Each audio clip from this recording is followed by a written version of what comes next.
So the question is, are there different levels of faith? And if so, how do you grow your faith to the next level? I think my simple answer on that is going to be no. I view faith as kind of binary. In any given moment, on any given issue, temptation, situation, whatever you're facing, you're either trusting God, having faith, or you're not. Faith is trust in God. That's what faith is. Faith is trust, and either you're trusting or you're not.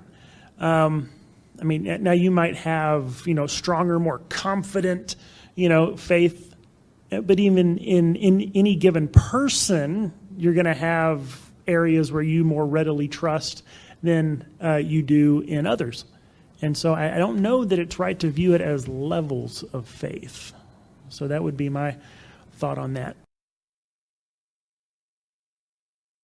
I would tend to agree with you, but I'm just going to kind of try and assume what I think this question is asking is that are there kind of levels of sanctification, so to speak, and do you grow closer to God, and is there a way to do that? And so if I'm answering in those terms, I say, yes, there are, and because we start out immature believers. Paul talks about, people only ready for milk and they're not ready for meat yet, right? And we grow and we sanctify as we walk with God longer, but also when we do certain things, and the more acts of faith that we have, that will help grow I will try to avoid confusing terms, so that will help grow us to be more sanctified. And so I would say look at your time and your money would probably be the most important things, to say look at those and how can I use those more to glorify God or to trust God than I am now. And so as I say, do I need to really spend 2 hours a day watching TV or Netflix or something like, can I cut that down to an hour and a half? Or, I'm only tithing 3%. Can I tithe 4%? Again, it's not an exact formula, and there are always circumstances and we have limitations, but I would say look at those things and see, are there more things you can do to trust God with your resources? And really any of your resources. Maybe it's your intellect or your strength or your knowledge of fixing cars or whatever it might be. Whatever resources you have, can you trust God more with that in serving other people? Yeah, I think the levels talk and stuff, it's a real Western way of thinking. And I pretty much agree with Mark that it's pretty binary as far as either you trust God or you don't. However, I don't like the term levels, because I think we got to get to this viewpoint of God is about relationship with us, and He's a father, and we're a family. That's why the bride marriage language is used so much and this and that. So I would say that you can grow in your depth of faith. It was faith, right? It was. I just know I've been around a lot of, specifically my mom and other women in my family, it seemed like they had much greater ability to trust God than I did. Does that mean that I didn't trust God at all? I wouldn't say that.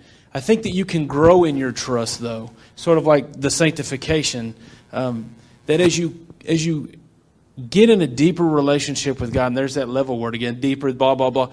As you learn to live with God, as you spend time with God and you become more like God, I think you trust God for more.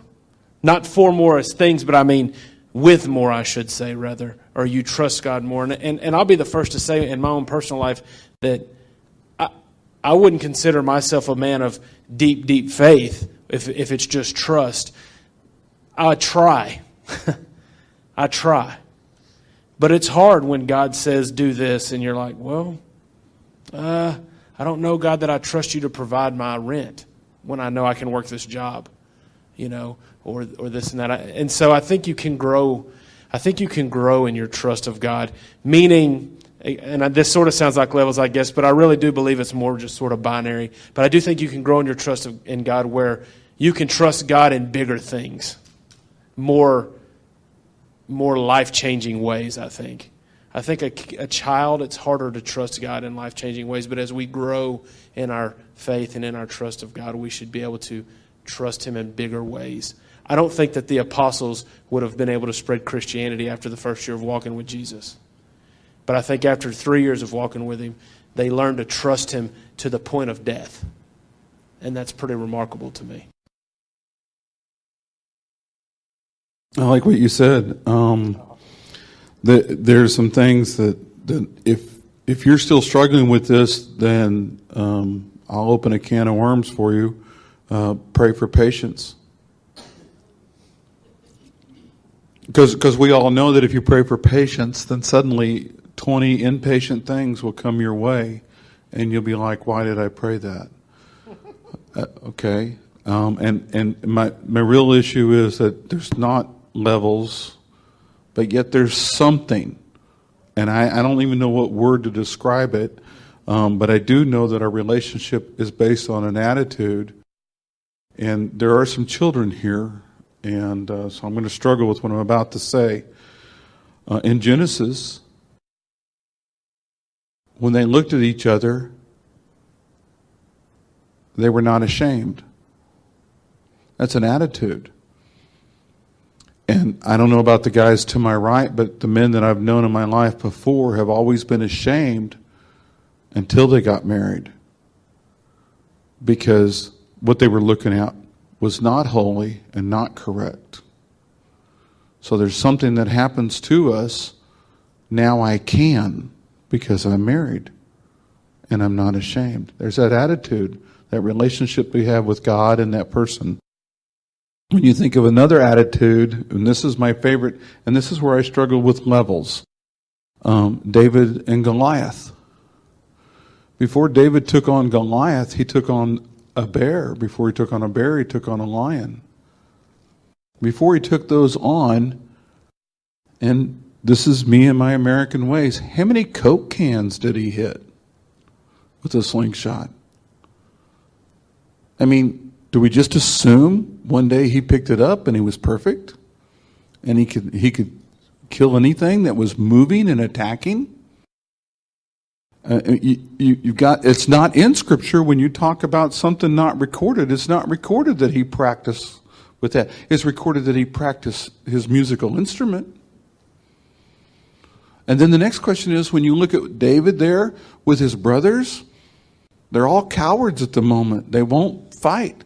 And David just goes nuts and goes, wait a minute, we're number one. Our God is number one. And it's like a high school football moment. We're number one. And who is this guy who's making fun of my God? Where do you get that attitude? It's that relationship that he had with God. And then he took on Goliath. So I struggle with levels. I struggle with all that. But there's something in Scripture that says, whoa, hey, something is going on. And you talk about our faith. We both have friends and adults that are older than us, and you're like, how are they able to walk through that? I can't do that. I'm scared. I'm nervous. I don't have that faith, and I can look back at my life and know when I'm scared. I can remember right now. I'm 21 years old. I'm at a breakfast table, and a lady at the table says, will you say grace, David?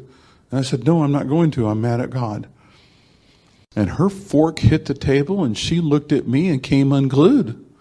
And she said, young man, let's just talk about this right now. Okay, first of all, your car broke down last night, and my daughter left the house and went and picked you up. You didn't have the money, and a taxi cab driver drove up, and he gave you the money till the money showed up. That's an unheard of thing. I said, yes. You paid the bill. All was good. Then my daughter brought you back here to this house, and you slept in a warm house. Yes, ma'am. And you have a wonderful breakfast right before you. So don't you think you have some things to be thankful for? Yes, ma'am. And I repented and I prayed. But I had to be told that. I didn't have the faith. I didn't walk into that. And I was blind to my circumstances and felt oppressed instead of realizing, wow, I've just been blessed. So I hope that helps. One thing I want to add on that, and this is another reason why the idea of levels, why we struggle with. Because, yeah, David practiced, and he was able to have that faith to stand up against Goliath. But then fast forward several years, and what's going on with Bathsheba? Right? Elijah had the faith to stand up and, mock the prophets of Baal and call fire down from heaven. But then what happened? Right? And so, there's times where we're growing in our faith, where we have the faith and we stand up and go, yes, I trust God. And then we can turn around and go, no, I don't trust God. So even if it is levels, it's not a one-way progression. We fluctuate. And so that's where that idea of relationship comes in.